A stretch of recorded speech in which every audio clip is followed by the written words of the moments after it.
आपको कैसे ये समझ में आया कि चलो सिल्वर में करते हमने एक बहुत छोटे से इन्वेस्टमेंट के साथ हमने ये बिजनेस स्टार्ट किया था और उसका नाम रखा था पर्पल।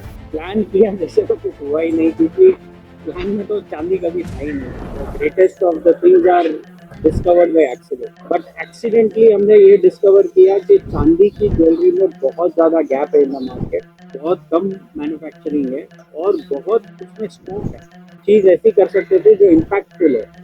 गोल्ड में उतने से छोटे कैपिटल में हम नहीं कर सकते। मैं इस बिजनेस से हूँ तो मेरी एक फिलॉसफी है इस बिजनेस को लेकर। रिजल्ट रातों रात नहीं आता और आप एक बिजनेसमैन है, आप सट्टेबाज नहीं है। तो आपने अगर कोई माल बेचा है तो उसको हेज करना इज कंपलसरी। अल्टीमेटली आपको धंधे से प्रॉफिट कमाना है। 10,000 लोग में शायद 100 लोग ऐसे होंगे जो सट्टे में कमा लेते होंगे या ऐसे ऊपर नीचे में कमा लेते हैं। उन लोगों को कोई नहीं देखता है जो हार जाता है। मेरे को आज भी लगता है कि वो 12वीं क्लास तक जो मैंने पढ़ा है वो आज भी मेरे बहुत काम आता है। प्रोडक्ट से अगर वो नहीं चेंज होते रहेंगे ना तो आप आउट ऑफ मार्केट हो जाएंगे।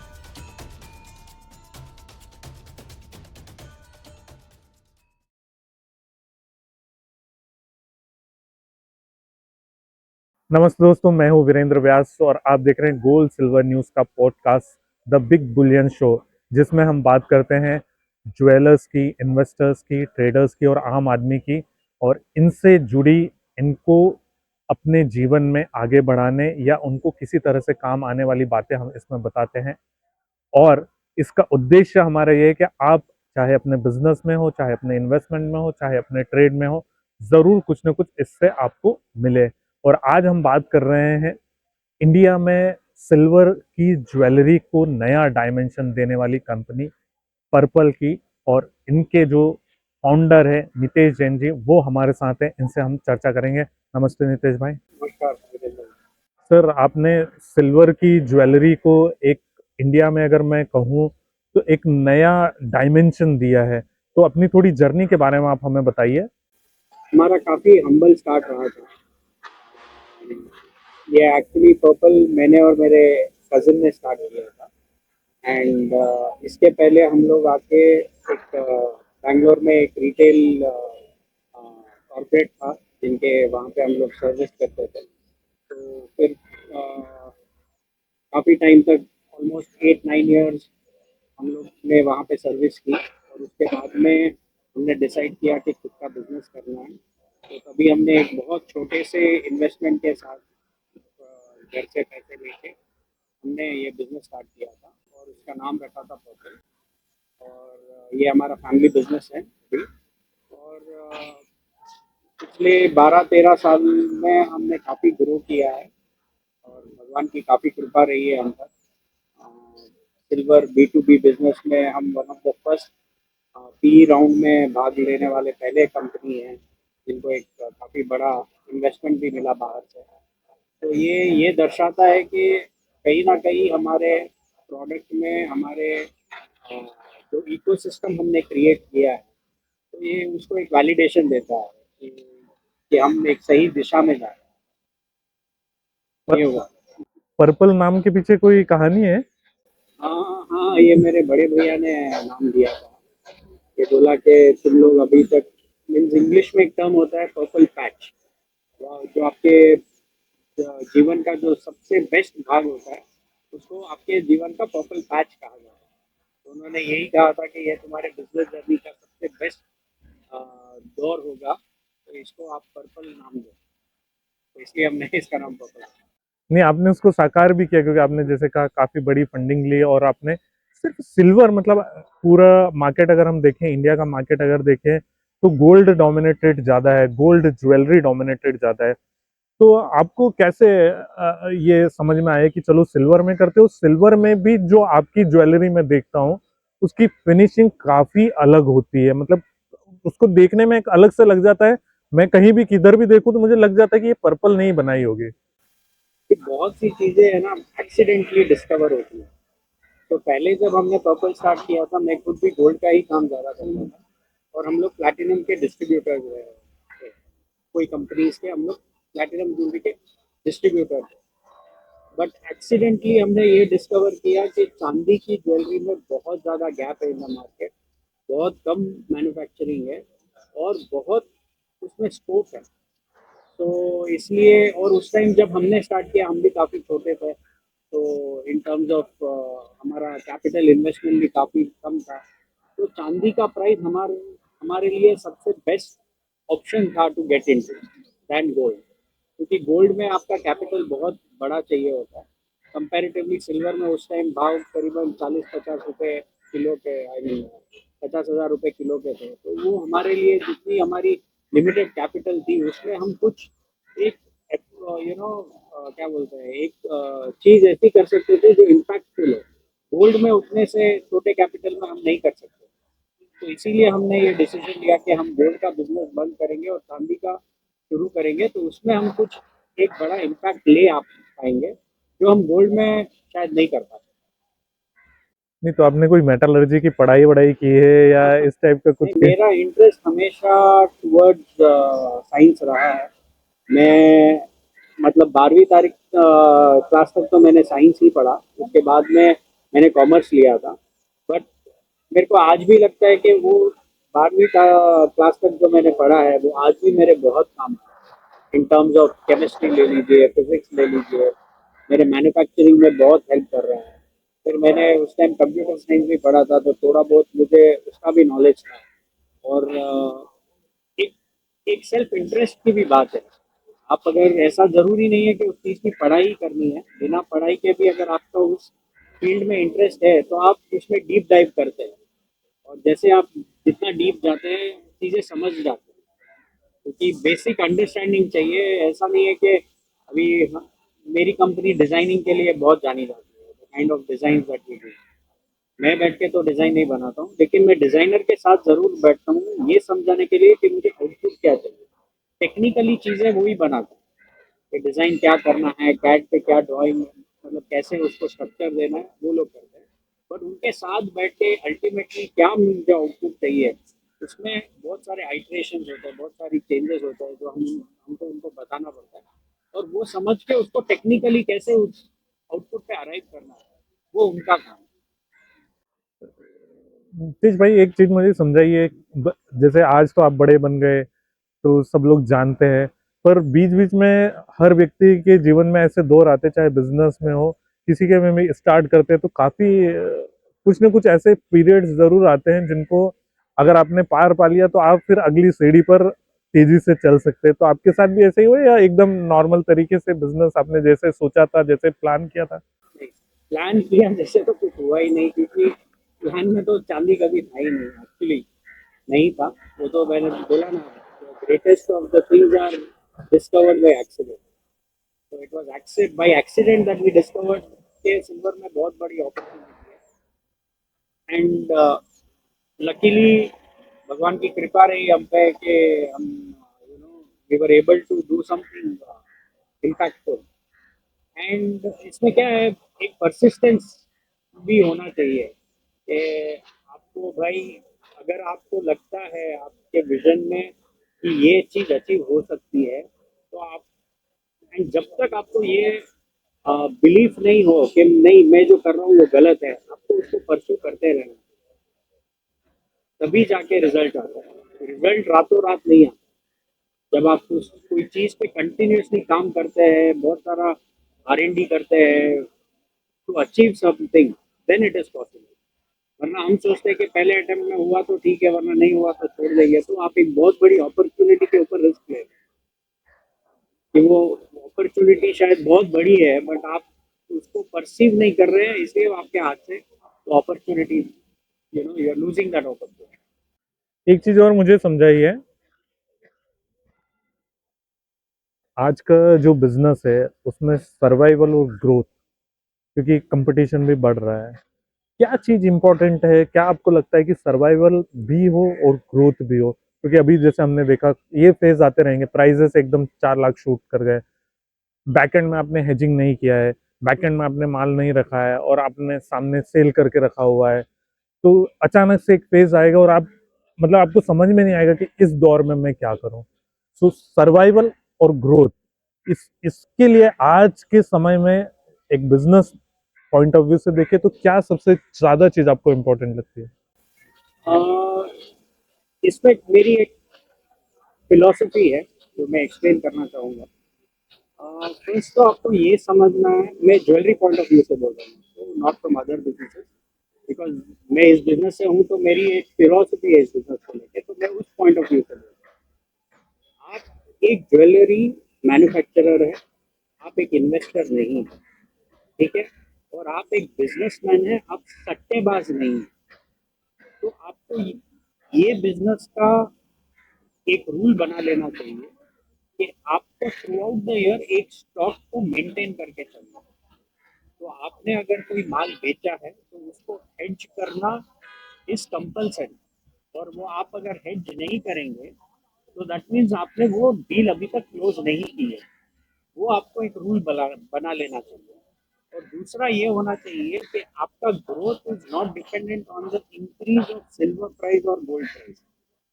आपका जो प्रॉफिट है वो आपके मेटल के प्राइस से नहीं है, वो आपके डेल्टा से है, कि आपको जो ट्रेडिंग करके जो प्रॉफिट मिल रहा है वो आपका प्रॉफिट है। अभी चांदी अगर 200 से 400 हो गई, इसका मतलब ये नहीं है कि मैंने 200 रुपये आगे प्रॉफिट करना है, वो आपका नोशनल प्रॉफिट है। वो आपको प्रॉफिट उस दिन होगा जिस दिन आप पूरा बिजनेस बंद करके निकल जा रहे हैं, तो वो आपका कैपिटल प्रॉफिट होगा। बट अल्टीमेटली आपको धंधे से प्रॉफिट कमाना है, ट्रेडिंग करके प्रॉफिट कमाना है, माल बना के बेच के प्रॉफिट कमाना है। जो मेकिंग चार्जेस या जो वैल्यू एडिशन आप कर रहे हैं उस पर पैसा कमाना है, और आपके खर्चे उस प्रॉफिट से निकालना है। आपको प्रॉफिट इससे नहीं निकालना है कि आज चांदी 200 की 400 हो गई तो मैं आधी चांदी बेच दूं तो मेरे पास 200 प्रॉफिट आएगा और उससे मैं अपने खर्चे निकालूंगा। नहीं, आपको वो 400 की चांदी जो साल के शुरुआत में आपके पास समझे 10 किलो चांदी थी, तो एंड में भी 10 किलो चांदी होनी चाहिए या ज़्यादा होनी चाहिए, और बाकी के खर्चे आपके पूरे आपके ट्रेडिंग प्रॉफिट से निकलने चाहिए। तो दैट वो अगर आप मेंटेन करके चलेंगे in the long term, definitely कोई भी बिजनेस के लिए मेरे हिसाब से you will be also growing and you will also be profitable, you will be able to survive. तो ये कुछ पॉलिसीज है जो आपको गांठ बांध लेनी है कि हम इसके बाहर जाके काम नहीं करेंगे, हम सट्टा नहीं करेंगे, बिकॉज ये सब देखने में ठीक है, आउट ऑफ 10,000 लोग में शायद 100 लोग ऐसे होंगे जो सट्टे में कमा लेते होंगे या ऐसे ऊपर नीचे में कमा लेते हैं। उन लोगों को कोई नहीं देखता है जो हार जाता है, लोग सिर्फ जीतने वाले की बात करते हैं। बट जो आदमी हार रहा है इसमें, जो आदमी ने बहुत सारा नुकसान किया है, उसकी कोई बात नहीं करता है, तो लोगों को वो पता भी नहीं चलता। But ultimately you have to see in terms of percentage के कितने लोग कमा के जा रहे हैं, कितने लोग गवा के जा रहे हैं। तो क्या सही है वो करना चाहिए, या जो मतलब जो लोग हार गए वो किस वजह से हारे हैं, तो वो सब चीजें हमको नहीं करनी चाहिए। ये सही बात कही आपने। एक चीज़ और, मैं आपकी जो कंपनी में देखता हूँ इनोवेशन पे बहुत जोर है, क्योंकि जिस भी मैं एग्जीबिशन में जाता हूँ कुछ ना कुछ आप लोग नया लेकर आते हैं।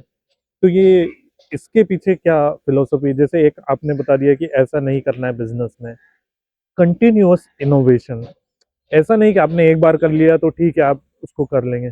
कंटिन्यूअस इनोवेशन किसी भी बिजनेस में, न सिर्फ आपके बिजनेस में, किसी भी बिजनेस में कितना जरूरी है और आप कैसे उस पर काम करते हो। तो देखिए, हम तो फिर भी कंपैरेटिवली एक बहुत छोटी कंपनी है, बड़ी से बड़ी कंपनी को भी कंटिन्यूसली इनोवेटिव होना पड़ता है, क्योंकि आज वर्ल्ड एक बहुत फास्ट पेस पे चेंज होते जा रही है। भले ही वो फैशन से ले लीजिए, टेक्नोलॉजी से ले लीजिए, लोगों की आदतों से ले लीजिए, एवरीथिंग इज चेंजिंग। तो जब आदतें चेंज होगी, फैशन चेंज होगा, आपके जो आप चीज परसीव करते हो वो चीजें चेंज होगी, तो आपके जो प्रोडक्ट्स है अगर वो नहीं चेंज होते रहेंगे ना, तो आप आउट ऑफ मार्केट हो जाएंगे। तो इसके लिए आपको इनोवेट करते रहना पड़ेगा, तभी आप आगे बढ़ पाएंगे, और जो कंपनी इनोवेटिव होगी वो ही आगे रहेगी, क्योंकि वो ट्रेंड्स लेके आएंगे। जब ट्रेंड्स लेके आएंगे उसमें से हो सकता है कि कभी आपके ट्रेंड जो आप सोच रहे हो वैसे क्लिक हो, कि प्रोडक्ट कुछ क्लिक नहीं होंगे, लेकिन वो बनाने नया प्रोडक्ट बनाने की आदत को नहीं छोड़ना चाहिए। वही चीज आपको डिफाइन करेगी, वही चीज आपको आगे लेके जाएगी। अगर आप वही करेंगे जो हर कोई कर रहा है, वही वही की वही चीजें हर साल करेंगे, तो लोग आपके पास क्यों आएंगे? आपको एक मौका देना है लोगों को आपके पास आने के लिए, कि अगर वो आ रहे हैं तो कुछ उनको नया बताना चाहिए, वरना वो क्यों आएंगे। तो इसीलिए इनोवेशन बहुत इंपॉर्टेंट है to stay in business and to move forward. इसी से ग्रोथ आएगा, वरना जो चीज हमेशा से बिक रही है, अभी समझिए एक प्रोडक्ट आपने मेरे से ले लिया, आप दोबारा क्यों लेंगे? आप कुछ नया मैं ऑफर करूंगा तो ही लेंगे। तो इसीलिए innovation is very very important. Innovation के बिना आप आगे नहीं बढ़ सकते। जैसे आपने अभी कस्टमर की बात कही, तो कस्टमर लॉयल्टी या कस्टमर को बनाए रखना आज के समय में बहुत ज़रूरी है, क्योंकि अगर मैंने एक बार आपसे, आप एज ए मैन्युफैक्चरर एक बार मैंने आपको सामान लिया तो मुझे तो ग्राहक को बेचना है। तो मैं अगर आपका कस्टमर बना तो मुझे बार बार आपके पास आना है। तो वो जो कस्टमर लॉयल्टी, आप कैसे इस चीज़ को मेंटेन करते हैं? क्योंकि आपके पास तो अभी जैसे मैं देख रहा हूँ जिस हिसाब से जो कस्टमर आते हैं उनको बनाए रखना वो भी एक बिजनेस में बहुत बड़ा चैलेंज है। एक बार अगर आप आ गए। तो कस्टमर को बनाए रखने के लिए आपको मतलब उनको कुछ ऐसा अलग ऑफर करना पड़ेगा कि वो आपके पास आते रहे। मतलब आप भी ऐसा नहीं है कि माल सिर्फ हम ही बना रहे हैं, पूरी दुनिया माल बना रही है। और मैं अगर चाहता हूँ कि कोई मेरे पास आए तो मेरे पास कुछ अलग होना चाहिए, may be in terms of product या इन टर्म्स ऑफ सर्विस और इन टर्म्स ऑफ प्राइसिंग। कुछ ना कुछ ऐसा एक फैक्टर होना चाहिए which is very unique and जो आके कस्टमर को अपील कर सकता है। आपको कस्टमर को क्या अपील कर सकता है? प्राइस अपील कर सकता है, डिजाइन अपील कर सकता है, कुछ इनोवेटिव चीजें अपील कर सकती है। तो कस्टमर आपको बहुत सारे रूप में मिलेंगे। तो आपको एक कॉम्बिनेशन ऐसा बनाना पड़ेगा कि आप हर टाइप के क्लाइंट को अट्रैक्ट कर सकें। तो उसके लिए आपको बहुत मेहनत करनी पड़ती है in the back and. Back and में बहुत सारी स्ट्रैटेजीज डिस्कस करनी पड़ती है with the team. Distribution channel ऐसा बनाना पड़ता है कि आप हर किसी के पास पहुंच सको। प्रोडक्ट में इनोवेशन लेके आना पड़ता है, नई चीजें ऑफर करनी पड़ती है। तो all this is very very important. एक चीज और मुझे समझाइए आप, चूंकि आपने सिल्वर के ऊपर बिजनेस बिल्ड किया है, अभी पैंडोरा के रिजल्ट्स आए थे जो वर्ल्ड की लार्जेस्ट कंपनी है, तो उनसे कॉन कॉल में सवाल पूछे गए कि आप सिर्फ सिल्वर के ऊपर डिपेंडेंट है। देन अभी उन्होंने कहा है कि हम प्लेटिनम की ज्वेलरी भी बनाएंगे, क्योंकि सिल्वर की प्राइसिंग की वजह से कंपनी के जो बिजनेस है वो बहुत बड़ा, लोगों को लग रहा था कि ये कहीं रिस्क ना हो जाए, इसकी वजह से उसके शेयर गिरे। पर फिर बाद में उन्होंने क्लैरिफाई किया कि हम अब प्लेटिनम भी ज्वेलरी में आ रहे हैं। एज ए सिल्वर, क्योंकि आपका बहुत बड़ा चंक है, आपके लिए भी वो चीज अप्लाई होती है कि आपने किसी एक चीज के ऊपर बिल्ट किया हुआ है अपना बिजनेस, और उस चीज में कुछ होता है जो कि सिल्वर को हमेशा वॉलेटाइल कमोडिटी माना जाता है। तो आप मतलब आपने सोचा है इस तरह की चीजों से कैसे कोप करना है? कि डाइवर्सिफिकेशन ऑफ बिजनेस गलत नहीं है। ऐसा नहीं है कि दुनिया में सिर्फ चांदी ही बिकेगी, सोना भी बिकेगा, प्लैटिनम भी बिकेगा, हर मेटल की ज्वेलरी बिकेगी, उसमें कोई दो राय नहीं है। आपको ये देखना है क्या आप कोई अगर वहां से डाइवर्ट करके कोई दूसरा बिजनेस कर रहे हैं तो वो अपॉर्चुनिटी कॉस्ट आपका क्या है। कहीं आप ऐसा तो नहीं है कि कहीं पे और बिजनेस कर रहे हैं और जो मेन जहाँ पे फोकस होना चाहिए वहाँ पे फोकस नहीं है और वहाँ पे ग्रोथ हो सकता था। तो वो अपॉर्चुनिटी को आपको कैलकुलेट करना पड़ेगा, या आप सिर्फ उसी तक सीमित भी रहना चाहिए, उसी पे फोकस रह के काम करना चाहते हैं और आपको लगता है कि मेरे को वहां से एनफ ग्रोथ मिल रहा है, तो फिर आपको वैसे कंटिन्यू करना चाहिए। मैं ये नहीं मानता हूँ कि आपको एक ही मेटल के प्रति ये होना चाहिए। आप एक मैन्युफैक्चरर है, आपका प्रेम मैन्युफैक्चरिंग के प्रति होना चाहिए, मेटल के प्रति नहीं होना चाहिए। Whether it is in gold, whether it is in silver. Silver में हमको एक अपॉर्चुनिटी मिली, इसलिए हम सिल्वर में घुस गए। हमको अगर वो अपॉर्चुनिटी अगर गोल्ड में मिलती तो शायद हम गोल्ड में ही रहते।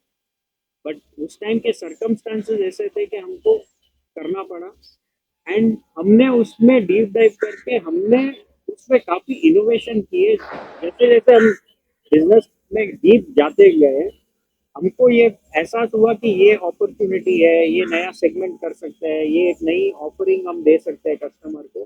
तो हमने वैसे उन चीज़ों को डेवलप किया। शायद हम गोल्ड में होते उस टाइम हमारे पास इनफ कैपिटल होता तो हम वहाँ पे भी शायद वही करते कि नई चीज़ों को लाने की कोशिश करते हैं। तो ये सब क्या है, it is about your own personality, कि आप एज अ कंपनी की पर्सनालिटी क्या है, आपकी ओन पर्सनालिटी क्या है, आप कितना इनोवेटिव बनना चाहते हैं, irrespective of which metal you are working in. वो एक एक ओन कंपनी की और आपकी एक पर्सनालिटी बन गई है कि हमारी पूरी सोच towards creating something different from the market रहती है, तो हम वैसा करेंगे बस। क्या क्या इनोवेशन आपने जो अभी तक कर लिए हैं, कुछ हमें बताइए ना, ताकि लोगों को समझ में आए कि पर्पल ने ये नए इनोवेशन किए मार्केट से, मतलब जो नोन है।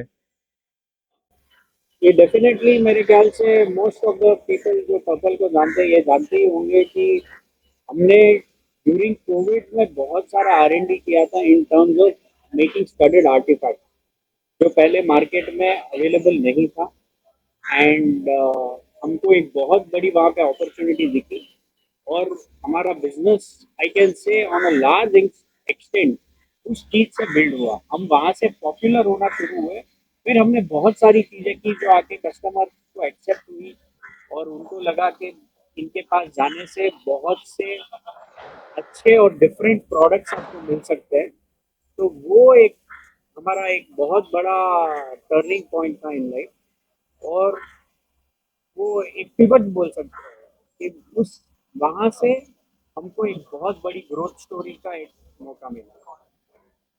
एक चीज मुझे समझाइए, डिजाइनिंग जो है कितना इम्पोर्टेंट है आज के समय में, और डिजाइनिंग में भी इनोवेशन, क्योंकि 6-8 महीने में आजकल इतना फास्ट चल रहा है दुनिया, और इंस्टाग्राम फेसबुक आदमी देखता है, फिर 2 महीने बाद फिर दूसरी ज्वेलरी देखता है, फिर देख, पर चूंकि सिल्वर है तो आदमी चेंज कर सकता है, गोल्ड में चेंज नहीं कर सकता।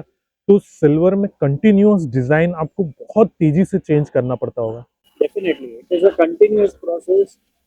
मैं तो बोलता हूँ कि गोल्ड से ज़्यादा बहुत मेहनत है सिल्वर में, क्योंकि आपको इतना फास्ट ट्रेंड्स चेंज होते हैं इसमें और इतना अडेप्ट करने को है कि अभी तक, मतलब आप सोचिए जितना गोल्ड में मैं बोलता हूँ इन टर्म्स ऑफ डिजाइन चेंज नहीं हो रहा है ना, उतना फास्ट आके सिल्वर में हो रहा है और उतना ही फास्ट ट्रेंड्स चेंज हो रहे हैं। आपको नए design every time you have to keep giving new designs, every time कुछ ना कुछ अलग कॉन्सेप्ट लेके आना पड़ रहा है।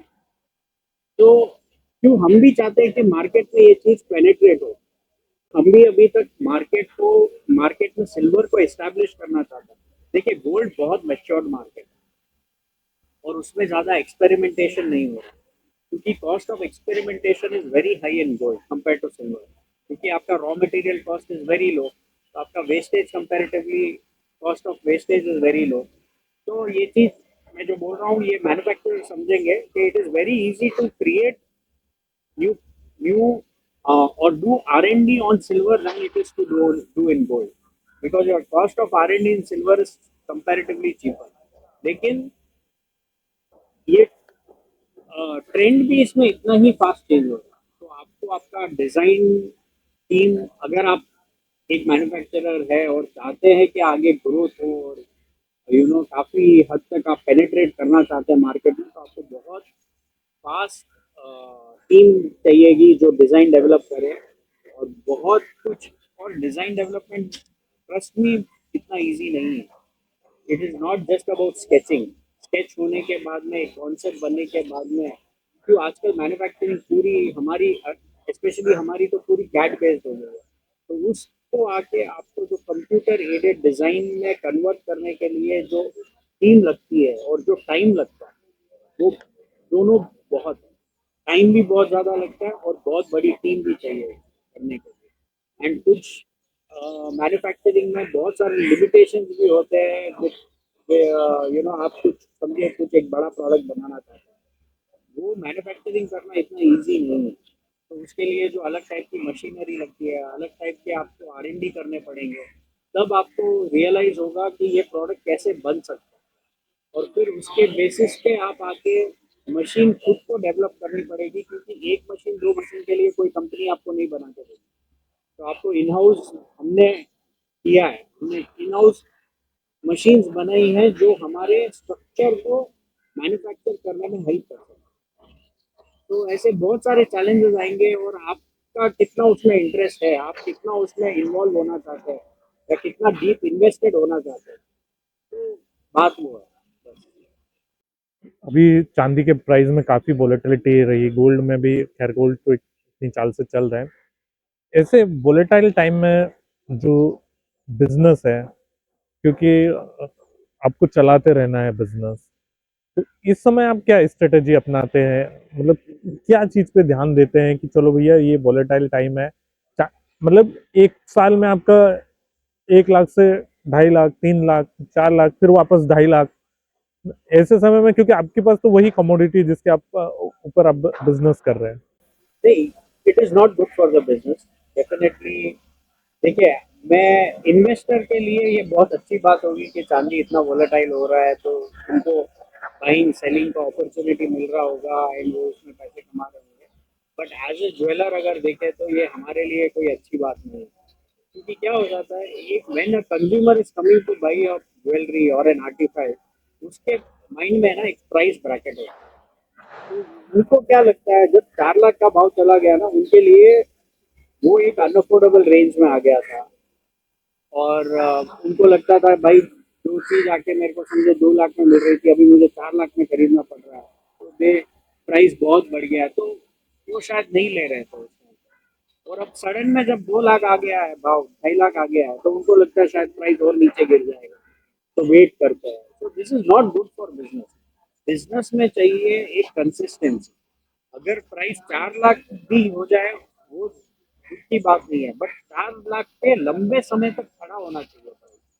तब आके कंज्यूमर का माइंड बनता है कि हाँ, ये सही प्राइस है हमको एंटर करने के लिए। क्यों आज भी इंडिया में गोल्ड और सिल्वर को एज एन इन्वेस्टमेंट ही देखते हैं, भले ही वो नहीं समझ रहे होंगे कि वो उनका खर्चा ही है अल्टीमेटली, इन टर्म्स ऑफ जो मेकिंग चार्ज वो पे कर रहे हैं या जो एक्स्ट्रा वो पे कर रहे हैं।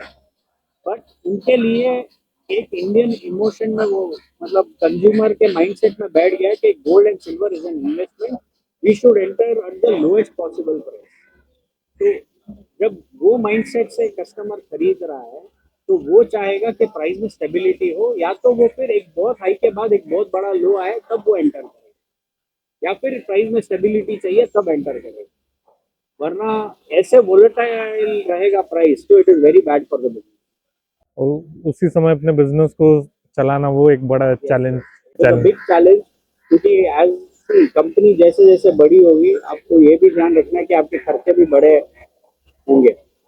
जो रिकरिंग एक्सपेंसेस है वो आके काफ़ी बढ़ जाते हैं, तो उसको मेंटेन करके चलना, मतलब आपको रेगुलर बिजनेस होना बहुत इम्पोर्टेंट है।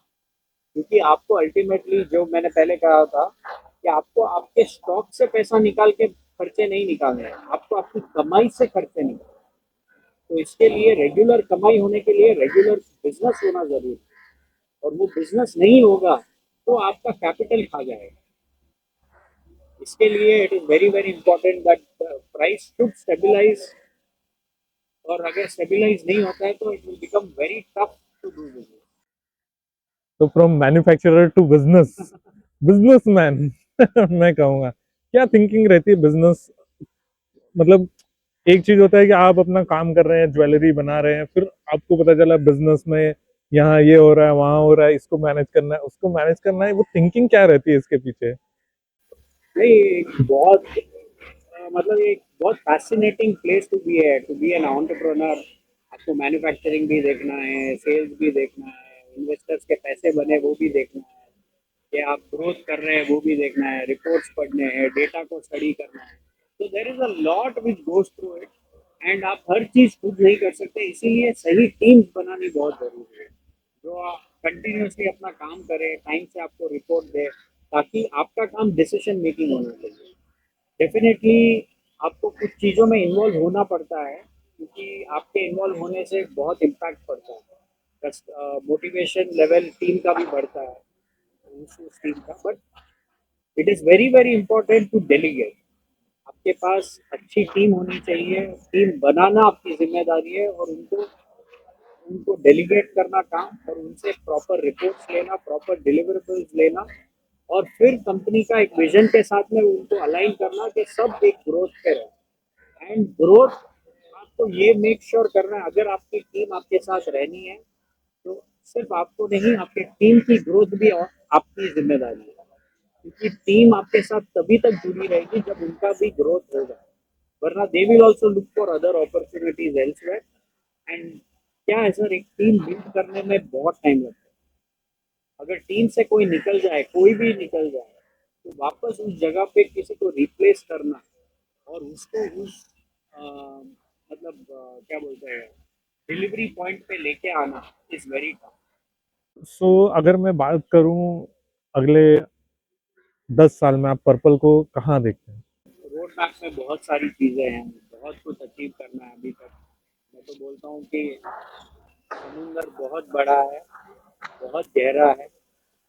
अभी तो हम अभी तक सिर्फ बीच फ्रंट पे हैं, काफ़ी डीप जाना है। देर इज बहुत बड़ा है सर, मार्केट बहुत बड़ा है।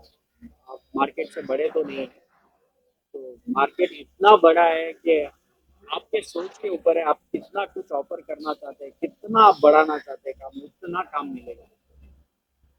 इतना अपॉर्चुनिटी है, मतलब यहाँ से मैं अगर 100x भी करना चाहूँ अपने बिजनेस को, तो भी वो कोई बड़ी बात नहीं होगी। लोगों को लगता होगा शायद कि मैं कुछ ज़्यादा बोल रहा हूँ, बट ये रियल फैक्ट है कि आप यहाँ से अगर बिजनेस को 100x भी करना चाहें, तो तो मार्केट में उतनी मतलब क्षमता है कि वो आपको अकोमोडेट कर सकते हैं, और आप जैसे बहुत से लोगों को अकोमोडेट कर, मार्केट इतना बड़ा है। तो हम भी काफ़ी कुछ प्लान कर रहे हैं इन द कमिंग ईयर्स। हमको बिजनेस को आईपीओ पे भी लेके जाना है, लिस्टिंग करना है, be a more corporate govern company. काफ़ी लोगों को हम जॉब अपॉर्चुनिटी दे सकते हैं। क्यों हर चीज़ सिर्फ पर्सनल कमाई की नहीं है, it's also about giving back to the society. तो हम लोग, हमारे तो यही विजन है कि हम बहुत सारे ऐसे अपॉर्चुनिटी क्रिएट करें जहाँ पे लोगों को हमारे थ्रू, अगर आगे बढ़ रहे हैं तो इससे बड़ी खुशी की बात हमारे लिए नहीं है, क्योंकि आप एक हद तक ही आप कमा सकते हो और कंज्यूम कर सकते हो सर, उसके बाद में it is all about giving back to the society. Maybe ठीक है, आप बेस्ट टू बेस्ट लग्जरी भी कर लोगे तो आपके कितना कुछ कर लोगे, अनलेस एंड अनटिल भाई आपकी आदत ही वैसी नहीं है कि भाई पैसे से उड़ाना ही है और ये करना है। I don't come from that kind of a background, so for me it will be more about giving back in whatever way I can to the society and create a lot of skilled people so that they can take care of themselves and their families, और वो भी आगे बढ़ सके। उसी में maximum खुशी तो उसी में मिलेगी। तो दोस्तों आपने देखा जो इस बातचीत का जो मुझे निष्कर्ष निकलते हुए दिख रहा है कि बिजनेस में इनोवेशन बहुत ज़रूरी है। दूसरा पॉइंट जो है टीम बिल्डिंग जो है बहुत, अगर आप बिजनेस खड़ा कर रहे हैं तो आप खुद बिजनेस करने नहीं जाएंगे, आपकी टीम जो है वो बिजनेस करेगी, क्योंकि आप तो खाली सिर्फ देख सकते हैं, मैनेज कर सकते हैं। तो इनोवेशन, टीम बिल्डिंग, और तीसरा है giving back to the society. जो भी आप काम कर रहे हैं वो कहीं ना कहीं आपकी सोसाइटी में रिफ्लेक्ट होना चाहिए। तो थैंक यू नितेश भाई, बहुत अच्छा लगा आपसे बातचीत करके, और उम्मीद है आपने जो चीज़ें बताई वो कहीं ना कहीं किसी न किसी प्रकार से बिजनेस में वहाँ पर अप्लीकेबल लोग करेंगे तो उनको ज़रूर कुछ न कुछ फ़ायदा होगा। Thank you sir, thank you so much thank you. बुलाने के लिए।